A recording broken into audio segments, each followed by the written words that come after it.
Corona virus के बारे में जो आज प्रधानमंत्री ने राज्य के मुख्यमंत्रियों से बातचीत की है, उस पर हम लोग थोड़ा सा बाद में बात करेंगे।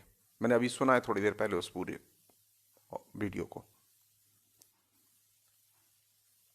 मैं एक चीज आप लोगों के जेहन में के सामने रखना चाहता हूं।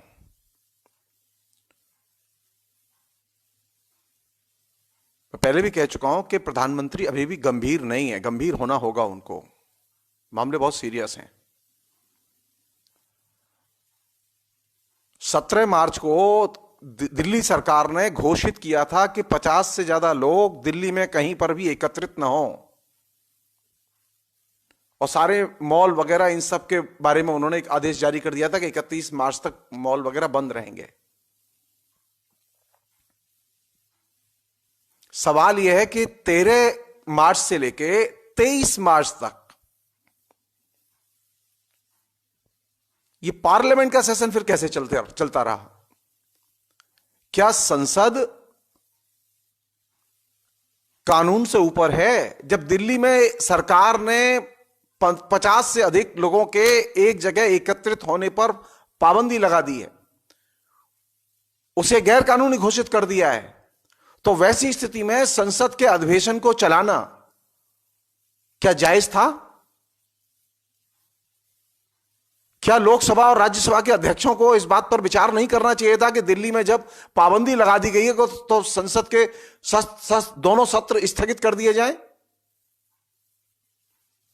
आश्चर्यजनक है कि दोनों सत्र स्थगित नहीं किए गए, चलते रहे। दिल्ली सरकार के मुख्यमंत्री ने भी ये राज्यपाल को चिट्ठी लिखकर नहीं कहा कि आप संसद के सत्र रुकवाइए।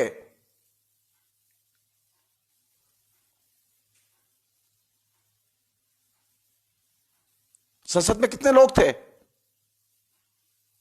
संसद में 700 सांसद थे और 6000 कर्मचारी थे और सुरक्षाकर्मी थे। तकरीबन 7000 लोग एक ही जगह असेंबल थे, 50 नहीं। इसके बावजूद संसद स्थगित नहीं की गई। और जब केजरीवाल ने यह प्रस्ताव रखा तो संसद किन विषयों पर बातचीत कर रही थी? मैं एक नमूना देना चाहूंगा। कोरोना वायरस पर लोकसभा ने कोई विचार नहीं किया। विचार कर रही थी संसद संस्कृत विश्वविद्यालय की मॉडलिटी क्या हो जो बनने जा रहा है। नहीं भाई, आप इतने गैर जिम्मेदार नहीं हो सकते कि दिल्ली में एक सरकार कह रही है कोरोना वायरस आ गया, इसकी वजह से सारे कामकाज रोके जाने चाहिए, दुकानें बंद, मॉल बंद, सारी चीजें बंद, 50 से ज्यादा लोगों के असेंबल होने पर पाबंदी, लेकिन इसके बावजूद संसद चली और 23 मार्च तक चली।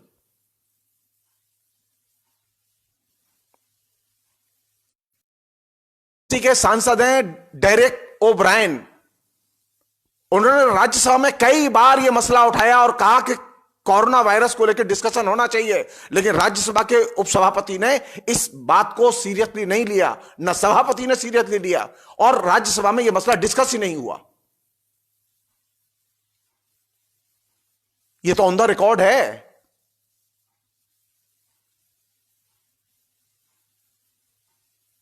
सांसद चीख चीख के मांग कर रहा है कि आपसे कि कोरोना वायरस पर डिस्कशन करो, लेकिन आप सुनने के लिए तैयार नहीं है। मध्य प्रदेश की विधानसभा स्थगित कर दी गई कोरोना वायरस की वजह से, लेकिन केंद्र सरकार ने सुप्रीम कोर्ट में पिटीशन दिया कि जिस समय कोरोना वायरस आ चुका है, पिटीशन दिया कि मध्य प्रदेश विधानसभा का सेशन बुलाया जाए। सुप्रीम कोर्ट के जज जानते थे कोरोना वायरस आ चुका है, कोरोना वायरस की वजह से विधानसभा स्थगित कर दी गई है, लेकिन सुप्रीम कोर्ट के जजों ने सुनवाई की और कहा कि हां, फ्लोर टेस्ट होना चाहिए।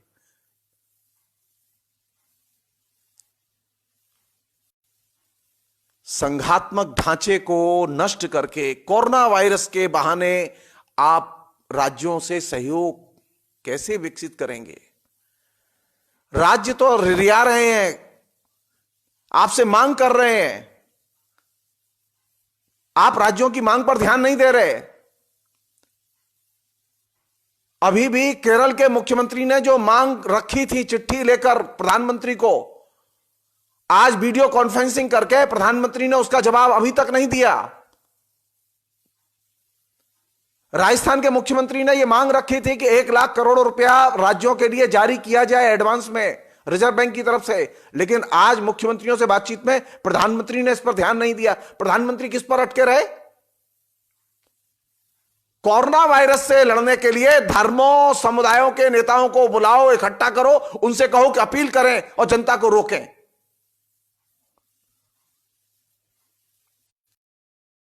ठोस आर्थिक चुनौतियां हैं, ठोस समस्याएं हैं।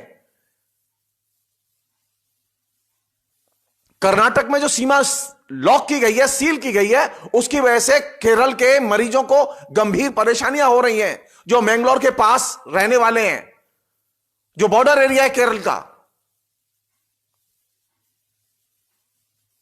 राज्यों के मुख्यमंत्रियों से जब आप बात कर रहे हैं तो राज्यों के मुख्यमंत्रियों ने जो अब तक सवाल उठाए, कम से कम उनके जवाब तो दीजिए।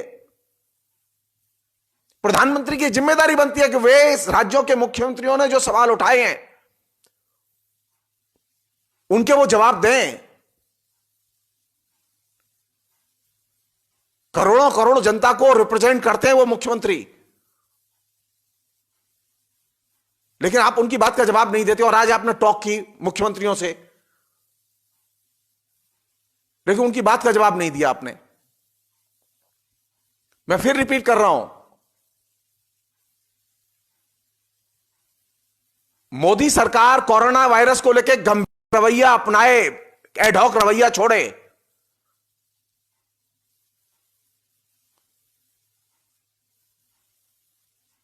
मैंने सबसे पहले डिमांड रखी थी आपके सामने कि राज्यों के साथ बात कीजिए। आप उस दिन जनमन की बात कर रहे थे, आपको राज्यों के मुख्यमंत्रियों से बात करनी चाहिए थी। आपको ये निर्णय लेने में 5 दिन लगे। ये रवैया छोड़ दीजिए। लोग सीरियसली परेशान हैं, चिंता में हैं, आपकी मदद करना चाहते हैं, लेकिन उसके पहले जरूरी है कि आप राइट डायरेक्शन में सोचें और आप गंभीर बने। आप तय मान लीजिए, गलत जगह निशाना लगाएंगे तो कोरोना वायरस परास्त नहीं होगा। कोरोना वायरस को परास्त करना है तो सही जगह निशाना लगाइए।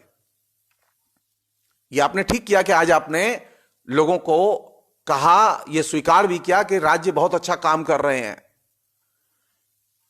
लेकिन आपको देर लगी, आपको बोलना पड़ा। ये हमारे जैसे साधारण लोग जब आपसे बोलेंगे तो यह चीज अच्छी नहीं लगती, एकदम अच्छी नहीं लगती।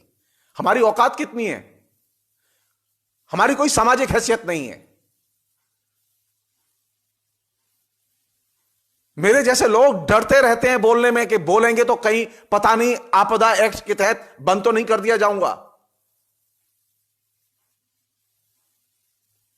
मैं लगातार रिपीट कर रहा हूं इस बात को पिछले 5 दिन से।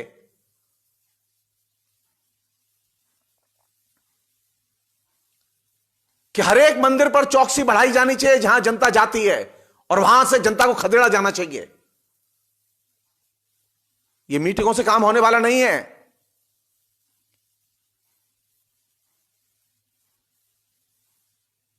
आप जान लीजिए, मैं आपसे अच्छी मीटिंग करना जानता हूं, लेकिन मैं इन बेवकूफ लोगों को समझा नहीं पाया कि वो मंदिर पर ना आए।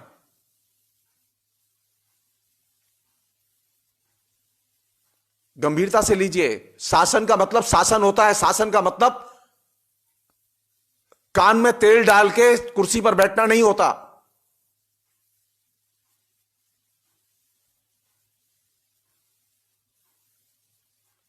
राज्य इस समय एक एक पैसे के लिए तरस रहे हैं। प्रधानमंत्री जी, उनके पैसे नहीं रुकने चाहिए। पैसे की वजह से किसी राज्य का काम नहीं रुकना चाहिए। यह आश्वासन आपकी तरफ से अभी नहीं आया जो आना चाहिए। और जो जरूरी वस्तुओं की जो सप्लाई है, वो सप्लाई लाइन बॉर्डर एरिया पर और राज्यों के अंदर खुलनी चाहिए। यह बहुत जरूरी है, जो कि आपके आज के राज्यों के साथ में जो कॉन्फ्रेंसिंग आपने किया उसमें यह एश्योरेंस शामिल नहीं है, और यह मेरे लिए चिंता की चीज है। आपकी अभी भी चिंताएं धर्म के संतों और महंतों को मोबिलाइज करने पर टिकी हुई हैं। आपको देश के मुख्यमंत्री और उनकी चिंताएं नजर नहीं आती।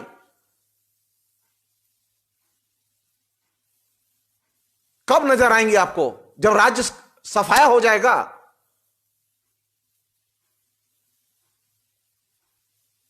असहाय है राज्य।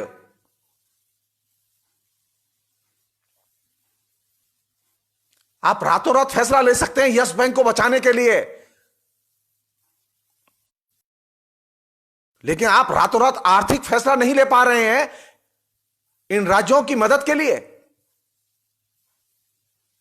इससे प्रायोरिटी का पता चलता है कि आपकी प्रायोरिटी कितनी गड़बड़ है। मैं फिर रिपीट कर रहा हूं कि आप तदर्थ रवैया छोड़ दीजिए, गंभीर बनिए और ये शोमैनशिप के बिजनेस से बाहर निकल आइए। चूंकि कहा गया तो हम कॉन्फ्रेंस कर लेते हैं, चूंकि मांग उठी तो हम बात कर लेते हैं। नहीं, आपकी जिम्मेदारी है कि आप बात ही न करें, आप ठोस प्रस्ताव दें घोषित करके।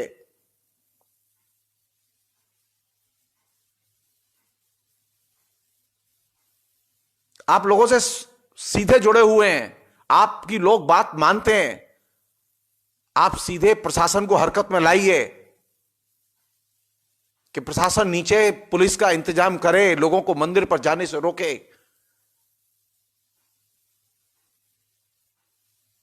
और जो पब्लिक परिवहन है, जो एसेंशियल सर्विसेज है, उन्हें चालू किया जाए। लोग बहुत गंभीर समस्या से घिरे हुए हैं। प्रधानमंत्री जी, ये एडवोकेट छोड़ दीजिए। और केजरीवाल जी से भी मैं कहना चाहता हूं कि जब उन्होंने 50 आदमियों के असेंबल होने पर पाबंदी लगा दी थी कि 50 आदमी से ज्यादा असेंबल नहीं होंगे, तो क्या उन्होंने लोकसभा और राज्यसभा के स्पीकर को चिट्ठी लिखी थी? जिस उत्साह से उन्होंने तबलीगी जमात के अध्यक्ष के खिलाफ चिट्ठी लिखी,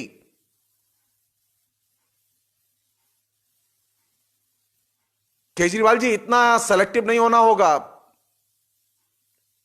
जनता नजर रखे हुए है और ये आपकी जो गैर जिम्मेदारी है, ये गैर जिम्मेदारी बहुत गंभीर कीमत चुकानी पड़ेगी आपको इसकी।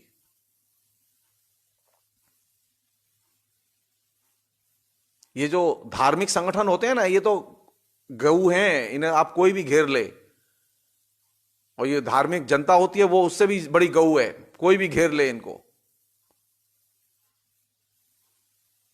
जरा किसी ताकतवर को बस में करके दिखाइए।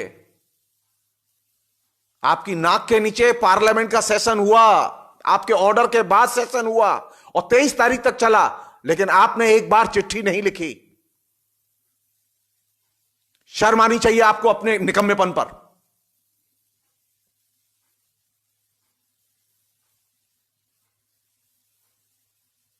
आप लोग जनता की मदद के लिए बने हैं, कानून का शासन सबके लिए है।